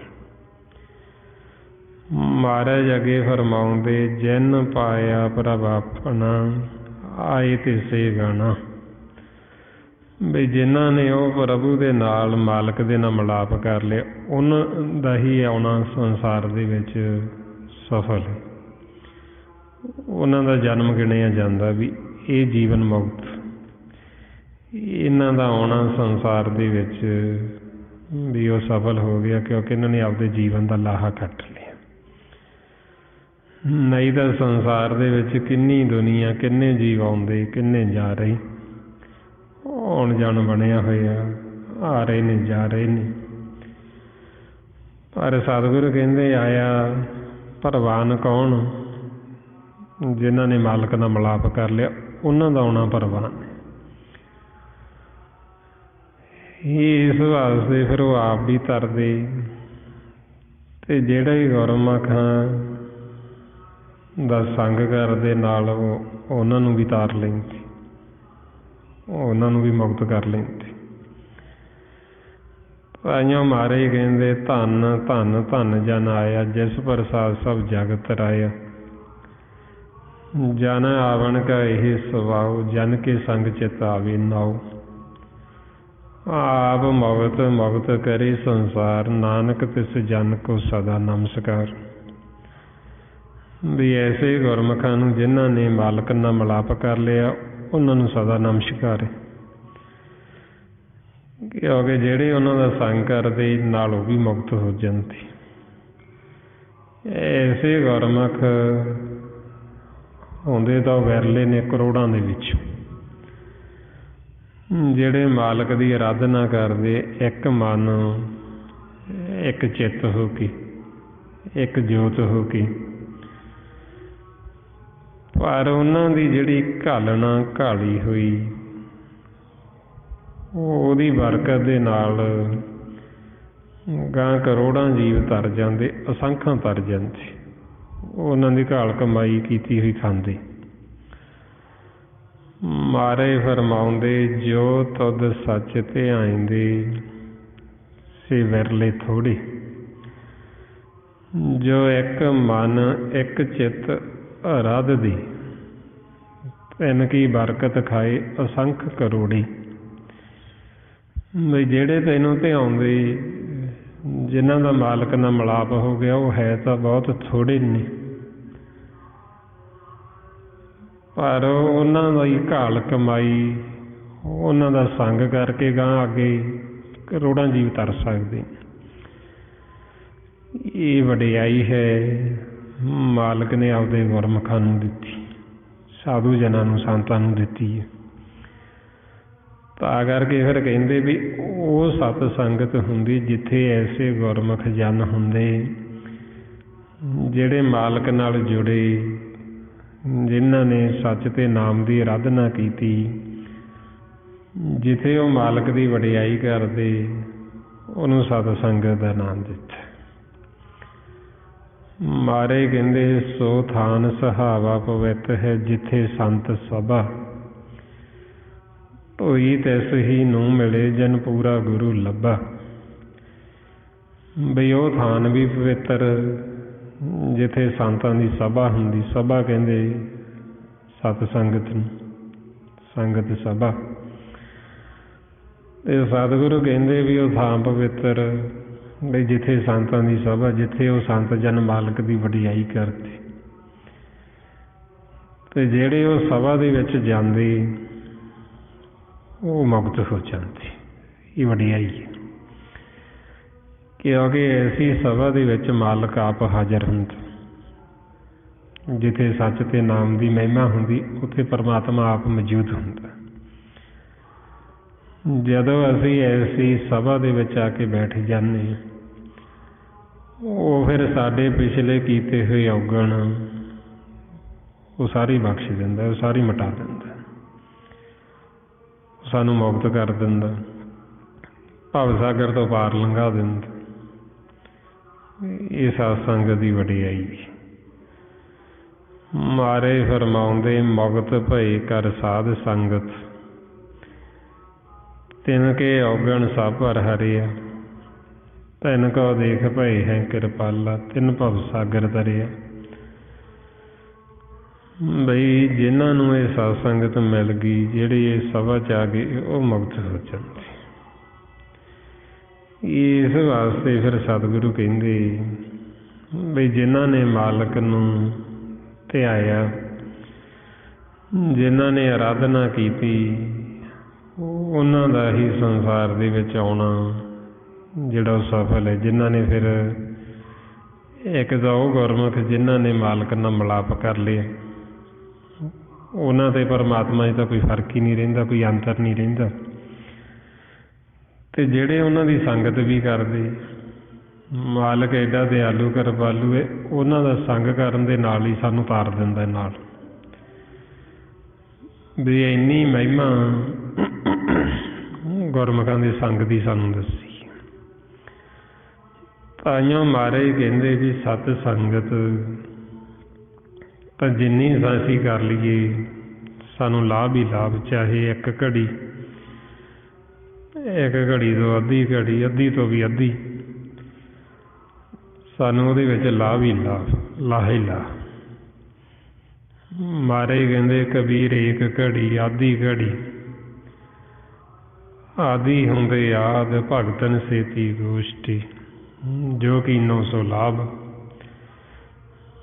ਵੀ ਜਿੰਨਾ ਅਸੀਂ ਸਤ ਸੰਗਤ ਕਰਦੇ ਸਾਨੂੰ ਲਾਭ ਹੀ ਲਾਭ, ਸਾਨੂੰ ਲਾਹਾ ਹੀ ਲਾਹਾ। ਸਵੇਰੇ ਵਡਿਆਈ ਹੈ ਉਹਨਾਂ ਗੁਰਮੁਖਾਂ ਦੀ ਸੰਗ ਦੀ, ਜਿਹੜੇ ਨਾਮ 'ਚ ਸਮਾਏ ਮਾਲਕ ਦੇ ਨਾਲ ਜੁੜੇ। ਉਹ ਸਾਡੇ ਵਿੱਚ ਵੀ ਉਹ ਸੁਗੰਧੀ ਆਉਣੀ ਸ਼ੁਰੂ ਹੋ ਜਾਂਦੀ ਨਾਮ ਦੀ। ਜਿਵੇਂ ਸਤਿਗੁਰ ਉਦਾਹਰਨ ਦਿੰਦੇ ਵੀ ਇੱਕ ਬਿਰਖ ਹੈ ਚੰਦਨ ਦਾ। ਹੁਣ ਉਹ ਜਿਹੜਾ ਚੰਦਨ ਦਾ ਬਿਰਖ, ਜਿਹੜੇ ਉਹ ਚੰਦਨ ਦੇ ਕੋਲ ਰਹਿੰਦੇ, ਉਹ ਚੰਦਨ ਦੇ ਵਿੱਚ ਇੰਨੀ ਖੁਸ਼ਬੂ ਹੁੰਦੀ ਹੈ, ਜਿਹੜੇ ਉਹਦੇ ਲਾਗੇ ਤਾਗੇ ਦਰਖਤ ਹੁੰਦੇ ਉਹਨਾਂ ਦੇ ਵਿੱਚ ਵੀ ਉਹਦੀ ਖੁਸ਼ਬੂ ਫੈਲ ਜਾਂਦੀ ਹੈ, ਉਹਨਾਂ ਦੇ ਵਿੱਚੋਂ ਵੀ ਉਹ ਸੁਗੰਧੀ ਭਰ ਦਿੰਦਾ, ਉਹ ਆਉਣ ਲੱਗ ਜਾਂਦੀ। ਇਹ ਉਹਦੀ ਵਡਿਆਈ ਹੈ। ਇਸੇ ਤਰ੍ਹਾਂ ਹੀ ਜਿਹੜੇ ਗੁਰਮੁਖ ਜਿਨ੍ਹਾਂ ਦਾ ਆਉਣਾ ਸਫਲ ਸੰਸਾਰ ਦੇ ਵਿੱਚ, ਜਿਹੜੇ ਮਾਲਕ ਨੂੰ ਮਿਲ ਗਏ, ਜਦੋਂ ਅਸੀਂ ਉਹਨਾਂ ਦਾ ਸੰਗ ਕਰਦੇ ਹਾਂ, ਉਹ ਸਾਡੇ ਵਿੱਚ ਵੀ ਉਹ ਗੁਣ ਜਿਹੜੇ ਉਹਨਾਂ ਦੇ ਵਿੱਚ ਹੁੰਦੇ, ਉਹ ਆਪਣੇ ਦੇ ਵਿੱਚ ਪ੍ਰਵੇਸ਼ ਹੋਣੇ ਸ਼ੁਰੂ ਹੋ ਜਾਂਦੇ। ਜਿਵੇਂ ਚੰਦਨ ਦਾ ਸੰਗ ਕਰਕੇ ਉਹ ਚੰਦਨ ਦੀ ਖੁਸ਼ਬੂ ਦੂਸਰੇ ਬਿਰਖ ਦੇ ਵਿੱਚ ਆਉਣੀ ਸ਼ੁਰੂ ਹੋ ਜਾਂਦੀ। ਇਸੇ ਤਰ੍ਹਾਂ ਹੀ ਸੰਤ ਸਾਧੂ ਜਨਾਂ ਦਾ ਸੰਗ ਕਰਕੇ ਜਿਹੜੇ ਉਹਨਾਂ 'ਚ ਗੁਣ ਹੁੰਦੇ, ਉਹ ਗੁਣ ਸਾਡੇ ਵਿੱਚ ਆਉਣੇ ਸ਼ੁਰੂ ਹੋ ਜਾਂਦੇ। ਇਸ ਲਈ ਮਹਾਰਾਜ ਫਰਮਾਉਂਦੇ, ਕਬੀਰ ਚੰਦਨ ਕਾ ਬਿਰਬਾ ਭਲਾ, ਬੇੜਿਓਂ ਢਾਕ ਪਲਾਸ। ਓਏ ਵੀ ਚੰਦਨ ਹੋਏ ਰਹੇ, ਬਸੇ ਜੋ ਚੰਦਨ ਪਾਸ। ਮਹਾਰਾਜ ਕਹਿੰਦੇ ਵੀ ਉਹ ਵੀ ਚੰਦਨ ਹੀ ਬਣ ਜਾਂਦਾ ਜਿਹੜਾ ਚੰਦਨ ਦੇ ਕੋਲ ਰਹਿੰਦਾ, ਚੰਦਨ ਦੀ ਖੁਸ਼ਬੂ ਉਹਦੇ ਵਿੱਚ ਪੈਦਾ ਹੋ ਜਾਂਦੀ। ਹੁਣ ਜਿਹੜੇ ਉਹਦਾ ਸੰਗ ਕਰਦੇ ਚੰਦਨ ਦਾ, ਉਹਨਾਂ ਦੇ ਵਿੱਚ ਉਹ ਖੁਸ਼ਬੂ ਪੈਦਾ ਕਰ ਦਿੰਦਾ। ਪਰ ਇੱਕ ਨਾਲ ਹੈ ਚੰਦਨ ਦੇ ਬਾਂਸ। ਬਾਂਸ ਦੇ ਅੰਦਰ ਹੰਕਾਰ ਹੈ, ਹਉਮੈ ਆਪਣੀ ਲੰਬਾਈ ਦੀ, ਵੀ ਮੈਂ ਬਹੁਤ ਉੱਚਾ, ਮੈਂ ਬਹੁਤ ਲੰਮਾ। ਉਹ ਚੰਦਨ ਦੇ ਕੋਲੇ ਰਹਿੰਦਾ, ਪਰ ਫਿਰ ਵੀ ਉਹਦੇ ਬਾਂਸ ਦੇ ਵਿੱਚ ਉਹ ਖੁਸ਼ਬੂ ਨਹੀਂ ਪੈਦਾ ਹੁੰਦੀ, ਕਿਉਂਕਿ ਉਹਦੇ ਅੰਦਰ ਹੰਕਾਰ ਹੈ। ਇਸੇ ਤਰ੍ਹਾਂ ਹੀ ਜੇ ਹੁਣ ਅਸੀਂ ਹੰਕਾਰ ਨਹੀਂ ਛੱਡਦੇ, ਹਉਮੈ ਨਹੀਂ ਛੱਡਦੇ, ਫਿਰ ਸਾਡੇ ਅੰਦਰ ਉਹ ਗੁਣ ਨਹੀਂ ਆਉਂਦੇ, ਅਸੀਂ ਉਹਨਾਂ ਦਾ ਵੀ ਲਾਹਾ ਨਹੀਂ ਕੱਢ ਸਕਦੇ। ਗੁਰਮੁਖਾਂ ਦੇ ਕੋਲ ਰਹਿੰਦੇ ਹੋਏ ਵੀ ਸਾਡੇ ਵਿੱਚ ਉਹਨਾਂ ਦੇ ਗੁਣ ਨੇ ਜਿਹੜੇ ਉਹ ਨਹੀਂ ਆਉਣਗੇ, ਸਾਡੇ ਅੰਦਰ ਪ੍ਰਵੇਸ਼ ਨਹੀਂ ਹੋਣਗੇ। ਮਹਾਰਾਜ ਕਹਿੰਦੇ ਬਈ ਉਹ ਉਦਾਹਰਨ ਦਿੰਦੇ ਉਸ ਫਿਰ ਬਾਂਸ ਦੀ, ਕਬੀਰ ਬਾਂਸ ਵਡਾਈ ਬੂਢਿਆ, ਇਹ ਆਉ ਮਤ ਡੁੱਬੋ ਕੋਈ, ਚੰਦਨ ਕੇ ਨਿਕਟ ਵਸੇ, ਬਾਂਸ ਸੁਗੰਧ ਨਾ ਹੋਈ। ਬਈ ਬਾਂਸ ਉਹ ਵੀ ਚੰਦਨ ਦੇ ਨਿਕਟ ਵਸਦਾ ਨੇੜੇ, ਪਰ ਉਹਦੇ 'ਚ ਸੁਗੰਧੀ ਨਹੀਂ ਆਉਂਦੀ, ਉਹਦੇ ਵਿੱਚ ਉਹ ਖੁਸ਼ਬੂ ਨਹੀਂ ਪੈਦਾ ਹੁੰਦੀ, ਉਹਦੇ ਵਿੱਚ ਉਹ ਗੁਣ ਨਹੀਂ ਪੈਦਾ ਹੁੰਦਾ ਚੰਦਨ ਵਾਲਾ। ਫਿਰ ਬਾਂਸ ਜਿਹੜਾ ਉਹਦੇ ਅੰਦਰ ਹੰਕਾਰ ਹੋਣ ਕਰਕੇ ਉਹ ਫਿਰ ਜਦੋਂ ਹਵਾ ਚੱਲਦੀ ਉਹ ਆਪ ਤਾਂ ਜਲਦਾ ਹੀ ਹੈ, ਨਾਲੋਂ ਦੂਸਰਿਆਂ ਨੂੰ ਵੀ ਜਾਲਦਾ। ਜਦੋਂ ਅੱਗ ਲੱਗਦੀ ਜੰਗਲਾਂ ਦੇ ਵਿੱਚ ਉਹ ਬਾਂਸਾਂ ਤੋਂ ਲੱਗਦੀ, ਉਹਦੇ ਵਿੱਚੋਂ ਫਿਰ ਅੱਗ ਨਿਕਲਦੀ ਆ ਜਦੋਂ ਇੱਕ ਦੂਸਰੇ ਨਾਲ ਖਹਿੰਦੀ, ਫਿਰ ਆਪ ਵੀ ਜਲਦਾ ਅਤੇ ਨਾਲ ਜਿਹੜੇ ਹੋਰ ਹੁੰਦੇ ਉਹਨਾਂ ਨੂੰ ਵੀ ਜਾਲ ਦਿੰਦਾ। ਇਸੇ ਤਰ੍ਹਾਂ ਹੀ ਸਤਿਗੁਰੂ ਕਹਿੰਦੇ ਵੀ ਇਹ ਮਨਮੁੱਖ ਹੈ, ਉਹ ਬਾਂਸ ਵਰਗਾ ਹੈ। ਬਈ ਜਿਹੜਾ ਬੇਸ਼ੱਕ ਗੁਰਮੁਖਾਂ ਦੇ ਕੋਲ ਵੀ ਰਵੇ, ਪਰ ਜਦੋਂ ਉਹਦੇ ਅੰਦਰ ਹੰਕਾਰ ਹੈ, ਉਹਦੇ ਵਿੱਚ ਉਹ ਗੁਰਮੁਖਾਂ ਵਾਲੇ ਗੁਣ ਤਾਂ ਨਹੀਂ ਪ੍ਰਵੇਸ਼ ਹੁੰਦੇ, ਪਰ ਉਹਦਾ ਜਿਹੜਾ ਹੰਕਾਰ ਉਹਦੇ ਵਿੱਚ ਉਹ ਆਪ ਵੀ ਸੜਦਾ, ਆਪ ਵੀ ਜਲਦਾ ਅਤੇ ਨਾਲ ਹੋਰਾਂ ਨੂੰ ਵੀ ਜਲਾਉਂਦਾ। ਉਹਨਾਂ ਨੂੰ ਵੀ ਫਿੱਕੇ ਵਚਨ ਬੋਲਦਾ, ਮਾੜਾ ਬੋਲਦਾ, ਨਿੰਦਿਆ ਚੁਗਲੀ ਹਉਮੈ ਹੰਕਾਰ ਦੇ ਵਿੱਚ ਫਿੱਕੇ ਬੋਲ ਬੋਲਦਾ, ਖੁਦ ਵੀ ਜਲਦਾ ਉਹ ਬਾਂਸ ਵਾਂਗੂ ਅਤੇ ਨਾਲ ਦੂਸਰਿਆਂ ਨੂੰ ਵੀ ਜਾਲਦਾ, ਦੂਜਿਆਂ ਨੂੰ ਵੀ ਸਾੜਦਾ। ਇਹ ਮਨਮੁਖ ਹੈ ਜਿਹੜਾ ਉਹਦੇ ਲੱਛਣ, ਉਹਦੀ ਅਵਸਥਾ ਦੱਸਦੀ। ਇਸ ਵਾਸਤੇ ਸਤਿਗੁਰੂ ਕਹਿੰਦੇ ਬਈ ਜੇ ਅਸੀਂ ਹੁਣ ਸਤ ਸੰਗਤ ਕਰੀਏ ਅਤੇ ਫਿਰ ਸਾਡੇ ਵਿੱਚ ਉਹੀਓ ਗੁਣ ਜੋ ਸਤਿਗੁਰੂ ਆਪਾਂ ਨੂੰ ਦੱਸਦੇ, ਗੁਰਮੁਖਾਂ ਦੀ, ਸੰਤਾਂ ਸਾਧੂਆਂ ਦੀ, ਉਹ ਗੁਣ ਮਾਲਕ ਵਾਲੇ ਸਾਡੇ ਅੰਦਰ ਪ੍ਰਵੇਸ਼ ਹੋਣੇ ਸ਼ੁਰੂ ਹੋ ਜਾਂਦੇ। ਫਿਰ ਅੱਗੇ ਮਹਾਰਾਜ ਦੱਸਦੇ ਬਈ ਪਰਮਾਤਮਾ ਦੇ ਬਿਨਾਂ ਜਿਉਣਾ ਤਾਂ ਸਮਝੋ ਵੀ ਸਾਡਾ ਜੀਵਨ ਜਿਹੜਾ ਉਹ ਸਾਰਾ ਵਿਅਰਥ ਹੀ। ਇੱਕ ਖਿਨ ਤਿਸ ਬਿਨ ਜੀਵਨ ਬਿਰਥਾ ਜਨਮ ਜਾਣਾ। ਵੀ ਉਹ ਤੋਂ ਬਿਨਾਂ ਜਿਉਣਾ ਜਿਹੜਾ ਮਾਲਕ ਦੀ ਯਾਦ ਤੋਂ ਬਿਨਾਂ, ਮਾਲਕ ਦੇ ਸਿਮਰਨ ਤੋਂ ਬਿਨਾਂ, ਉਹਦੀ ਭਗਤੀ ਤੋਂ ਬਿਨਾਂ, ਸਤ ਸੰਗਤ ਤੋਂ ਬਿਨਾਂ ਉਹ ਕੋਈ ਜਿਉਣਾ ਨਹੀਂ ਹੈ, ਉਹ ਕੋਈ ਜੀਵਨ ਨਹੀਂ ਹੈ। ਮਹਾਰਾਜ ਕਹਿੰਦੇ ਵੀ ਜਿਨ੍ਹਾਂ ਦੇ ਅੰਦਰ ਮਾਲਕ ਦੀ ਪ੍ਰੀਤੀ ਨਹੀਂ, ਬਾਹਰੋਂ ਬੇਸ਼ੱਕ ਸਰੀਰ ਨੂੰ ਕਿੰਨਾ ਵੀ ਸ਼ਿੰਗਾਰ ਲਈਏ, ਕਿੰਨੇ ਸੋਹਣੇ ਕੱਪੜੇ ਪਾ ਲਈਏ, ਕਿੰਨਾ ਸੋਹਣਾ ਪਹਿਰਾਵਾ ਕਰ ਲਈਏ, ਪਰ ਉਹ ਇਸ ਤਰ੍ਹਾਂ ਵੀ ਜਿਵੇਂ ਇੱਕ ਮਰੇ ਹੋਏ ਜੀਵ ਨੂੰ ਸ਼ਿੰਗਾਰਿਆ ਹੁੰਦਾ। ਜਿਵੇਂ ਆਪਾਂ ਦੇਖਦੇ ਹਾਂ ਕੋਈ ਜੀਵ ਦੇਹ ਛੱਡ ਜਾਂਦਾ, ਉਹਨੂੰ ਨਵੇਂ ਕੱਪੜੇ ਪਾ ਦਿਓ, ਸੋਹਣੇ ਕੱਪੜੇ ਪਾ ਦਿਓ, ਇਹਦਾ ਮ੍ਰਿਤਕ ਹੀ ਹੈ, ਉਹ ਮਰਿਆ ਹੋਇਆ। ਹੁਣ ਉਹੀਓ ਹਾਲਤ ਸਤਿਗੁਰੂ ਦੱਸਦੇ ਬਈ ਜਿਨ੍ਹਾਂ ਦੇ ਅੰਦਰ ਮਾਲਕ ਦੀ ਪ੍ਰੀਤ ਨਹੀਂ, ਪ੍ਰੇਮ ਨਹੀਂ, ਬਈ ਬਾਹਰੋਂ ਕਿੰਨੇ ਵੀ ਸੁੰਦਰ ਦਿਸਣ, ਮੁੱਖ ਤੋਂ ਕਿੰਨੀਆਂ ਸੋਹਣੀਆਂ ਗੱਲਾਂ ਵੀ ਕਰਨ, ਪਰ ਜੇ ਅੰਦਰ ਪਿਆਰ ਨਹੀਂ ਅਤੇ ਸਮਝੋ ਮ੍ਰਿਤਕ ਦੇਹ ਵਾਂਗੂ ਬਈ ਜਿਵੇਂ ਉਹਨੂੰ ਸ਼ਿੰਗਾਰੇ, ਉਹ ਹਾਲਤ ਹੈ। ਸਤਿਗੁਰੂ ਫਰਮਾਉਂਦੇ ਨੇ ਅਤਿ ਸੁੰਦਰ ਕਲੀਨ ਚਤਰ ਮੁਖ ਗਿਆਨੀ ਧਨਵੰਤ, ਮ੍ਰਿਤਕ ਕਹੀਏ ਨਾਨਕ ਜੇ ਪ੍ਰੀਤ ਨਹੀਂ ਭਗਵੰਤ।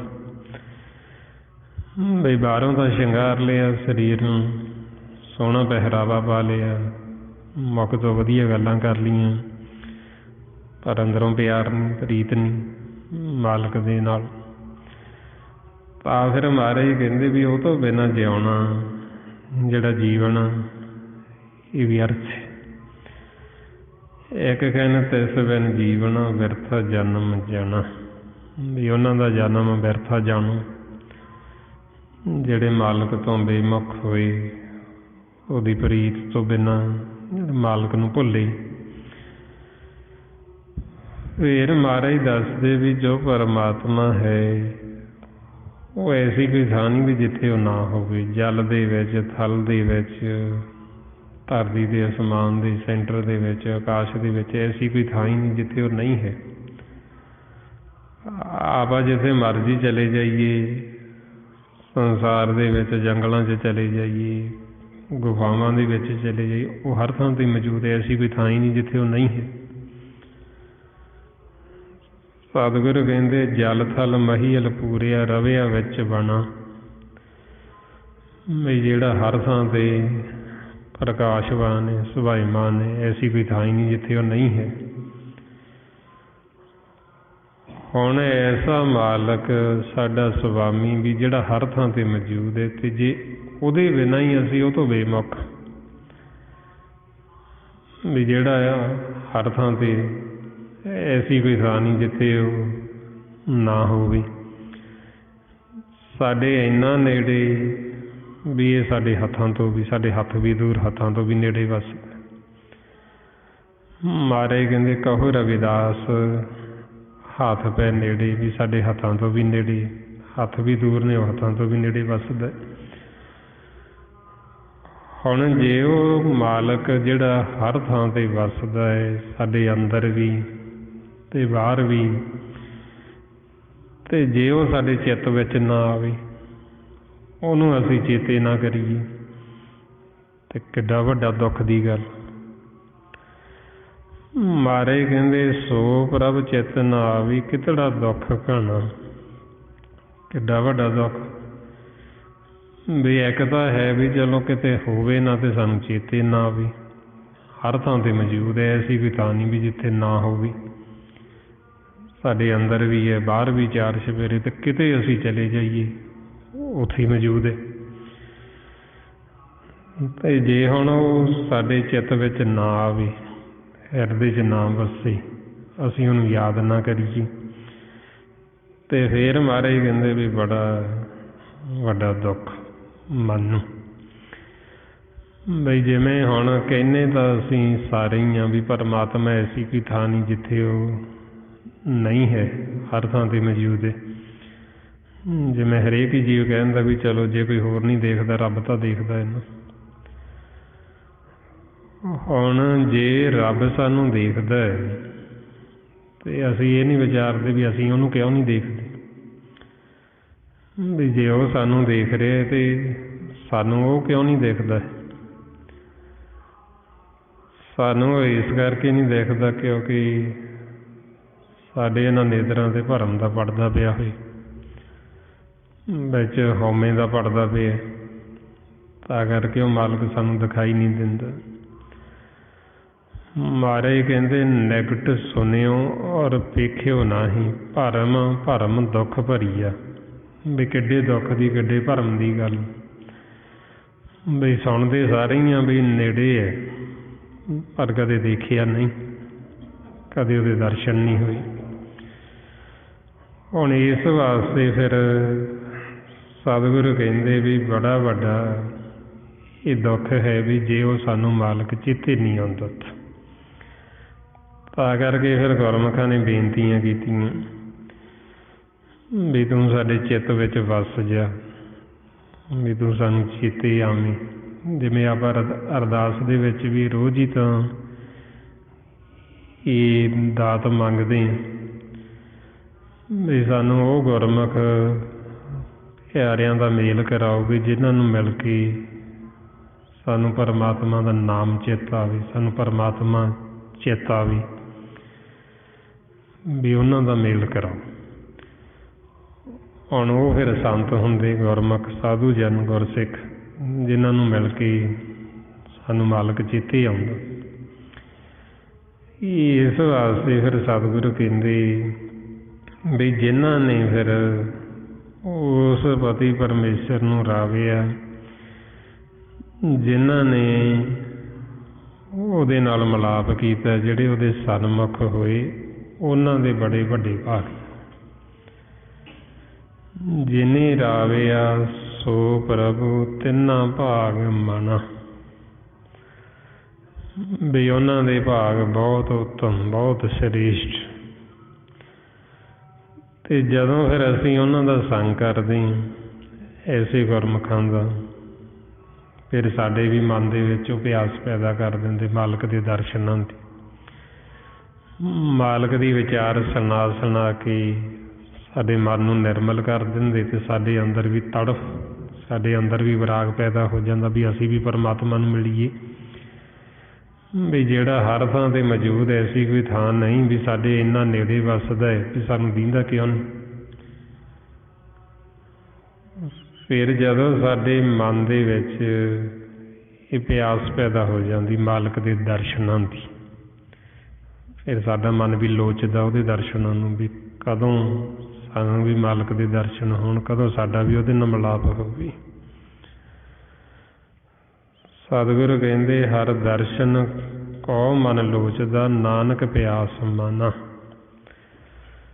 ਵੀ ਸਾਡਾ ਮਨ ਵੀ ਲੋਚਦਾ ਮਾਲਕ ਦੇ ਦਰਸ਼ਨਾਂ ਨੂੰ, ਉਹਦੇ ਦੀਦਾਰ ਨੂੰ। ਸਾਡੇ ਮਨ ਦੇ ਵਿੱਚ ਵੀ ਪਿਆਸ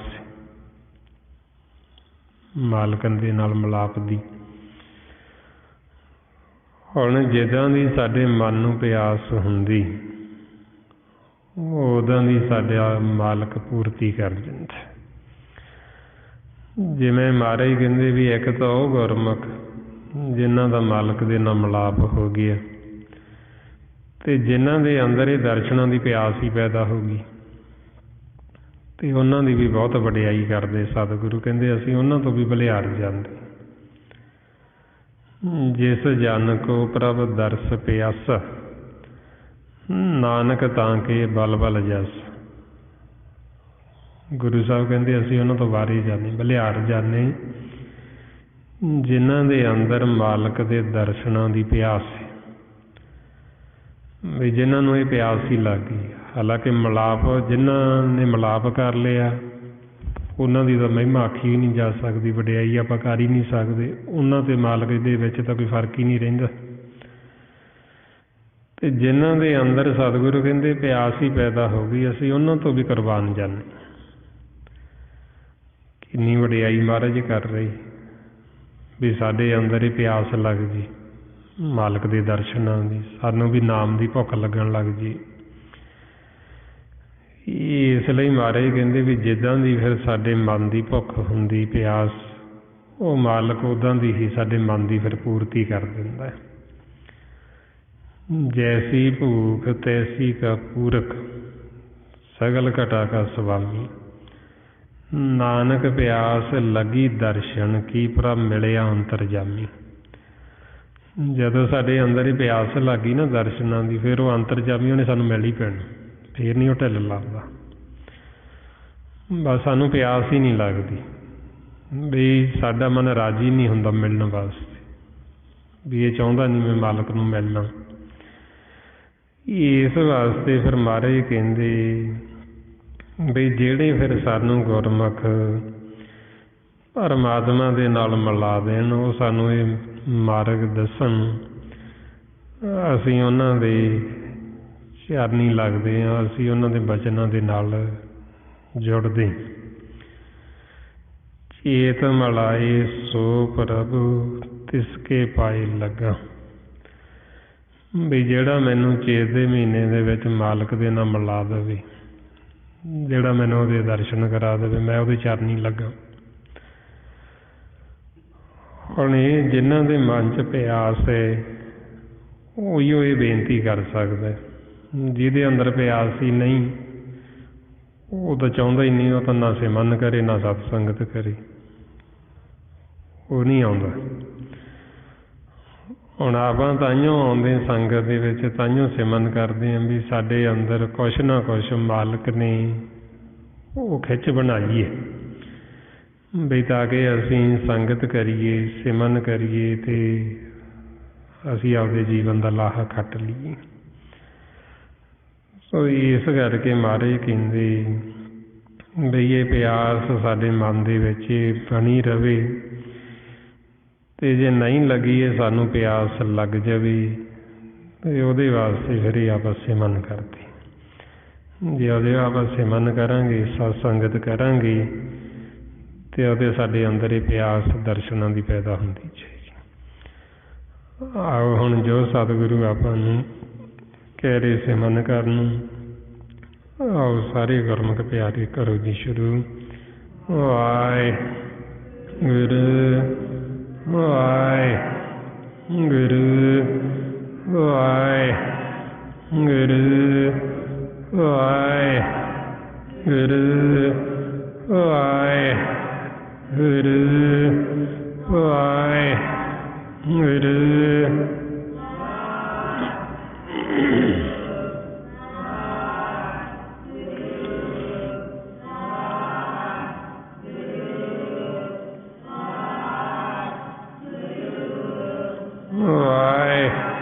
ਗੁਰੂ ਵਾਹਿਗੁਰੂ ਵਾਹਿਗੁਰੂ ਵਾਹਿਗੁਰੂ ਵਾਹਿਗੁਰੂ ਵਾਹਿਗੁਰੂ ਵਾਹਿਗੁਰੂ ਵਾਹਿਗੁਰੂ ਵਾਹਿਗੁਰੂ ਵਾਹਿਗੁਰੂ ਵਾਹਿਗੁਰੂ ਵਾਹਿਗੁਰੂ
ਵਾਹਿਗੁਰੂ ਵਾਹਿਗੁਰੂ ਵਾਹਿਗੁਰੂ ਵਾਹਿਗੁਰੂ ਵਾਹਿਗੁਰੂ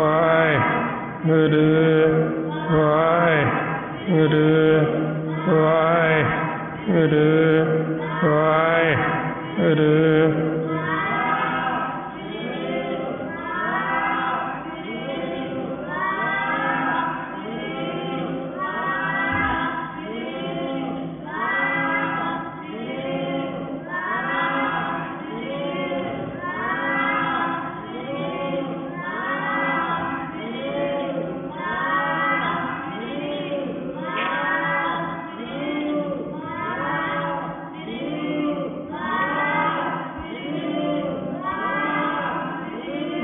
ਵਾਹਿਗੁਰੂ ਜੀ ਕਾ ਖਾਲਸਾ ਵਾਹਿਗੁਰੂ ਜੀ ਕੀ ਫਤਿਹ। ਜਿਉਂ ਜਿਉਂ ਗੁਰਮੁਖ ਪਿਆਰਿਓ ਇਹ ਆਪਾਂ ਸਿਮਰਨ ਅਭਿਆਸ ਕਰਦੇ ਹਾਂ ਤੇ ਉਹਦੇ ਸਾਡੇ ਅੰਦਰ ਹੀ ਫਿਰ ਪਿਆਸ ਪੈਦਾ ਹੁੰਦੀ ਜਾਂਦੀ, ਨਾਲ ਨਾਲ ਆਪਾਂ ਸੰਗਤ ਕਰਦੇ ਹਾਂ ਜੋ ਸਤਿਗੁਰੂ ਸਾਨੂੰ ਉਪਦੇਸ਼ ਦੇ ਰਹੇ, ਮਨ ਨੂੰ ਆਪਾਂ ਗੁਰੂ ਦੀ ਮੱਤ ਦਿੱਤੀ ਜਾਂਦੀ, ਇਹਦੇ ਸਾਡੇ ਅੰਦਰ ਭੁੱਖ ਪਿਆਸ ਲੱਗਣੀ ਸ਼ੁਰੂ ਹੋ ਜਾਂਦੀ। ਜਿਨ੍ਹਾਂ ਦੇ ਅੰਦਰ ਇਹ ਪਿਆਸ ਭੁੱਖ ਲੱਗਣੀ ਸ਼ੁਰੂ ਹੋ ਗਈ ਮਾਲਕ ਦੇ ਦਰਸ਼ਨਾਂ ਦੀ, ਨਾਮ ਦੀ, ਉਹਨਾਂ ਦਾ ਜੀਵਨ ਜਿਹੜਾ ਉਹ ਸਫਲ ਹੋ ਜਾਂਦਾ ਹੈ। ਮਾਰੇ ਫਰਮਾਉਂਦੇ ਸਭ ਜਨਮ ਤਿੰਨਾਂ ਕਾ ਸਫਲ ਹੈ, ਜਿਨ ਹਰ ਕੇ ਨਾਮ ਕੀ ਮਨ ਲਾਗੀ ਭੁੱਖਾ। ਵੀ ਜਿਨ੍ਹਾਂ ਨੂੰ ਪਰਮਾਤਮਾ ਦੇ ਨਾਮ ਦੀ ਭੁੱਖ ਲੱਗਣ ਲੱਗ ਗਈ ਉਹਨਾਂ ਦਾ ਜਨਮ ਸਫਲ ਹੋ ਗਿਆ। ਹੁਣ ਇਹ ਆਪਾਂ ਗੁਰਮੁਖ ਪਿਆਰਿਓ ਵੱਧ ਤੋਂ ਵੱਧ ਇਹ ਸਿਮਰਨ ਅਭਿਆਸ ਕਰਨ, ਬਹਿੰਦੇ ਉੱਠਦੇ ਕੰਮ ਕਾਰ ਕਰਦੇ, ਗੁਰਬਾਣੀ ਗੁਰੂ ਨੂੰ ਜਦੋਂ ਆਪਾਂ ਪੜ੍ਹਦੇ ਹਾਂ ਪੜ੍ਹ ਕੇ ਵਿਚਾਰਨਾ, ਖੋਜਣਾ ਤਾਂ ਕਿ ਆਪਣਾ ਮਨ ਪਾਸੇ ਨਾ ਜਾਵੇ, ਸਾਨੂੰ ਗੁਰਬਾਣੀ ਗੁਰੂ ਦੀ ਸਮਝ ਲੱਗੇ, ਉਹਦੇ ਵੱਧ ਤੋਂ ਵੱਧ ਆਪਾਂ ਸਤ ਸੰਗਤ ਕਰਨਾ।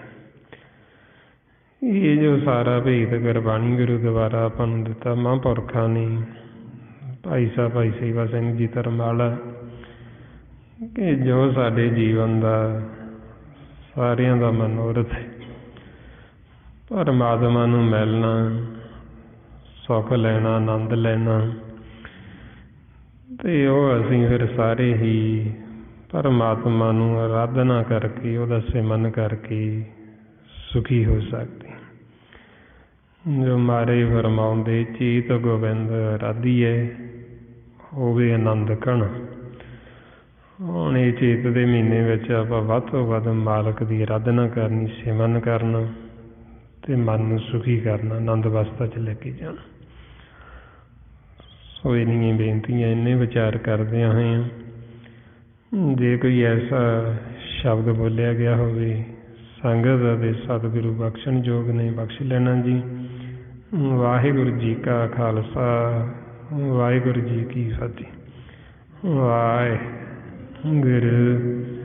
ਵਾਹਿਗੁਰੂ।